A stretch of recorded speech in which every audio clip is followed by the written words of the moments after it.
त्यावेळेस एवढा लाखोचा विजय झालेला आहे।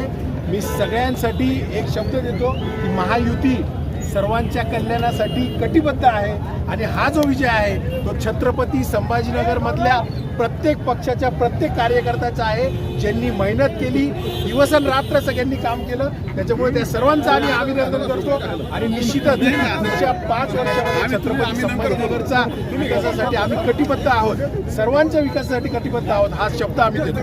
सर आज भुमरे साहब दिखाई नहीं दे रहे, भुमरे साहेब येतील, अजून त्यांना सर्टिफिकेट घ्यायचे आणि जी महायुतीची रॅली आहे विजयी रॅली ती देखील चालू होते। त्याच्यामुळे अवघ्या काही थोड्याच वेळामध्ये भुमरे साहेब पण येतील। पुन्हा एकदा तुमच्या सर्वांच्या माध्यमातून छत्रपती संभाजीनगरच्या सर्व नागरिकांचे मनपूर्वक अभिनंदन। सर भव्य रैली कब निकालने वाले? रैली अभी 15 मिनट में चालू हो जाएगी। चलेगा, रैली निकलेगी। Okay, thank you.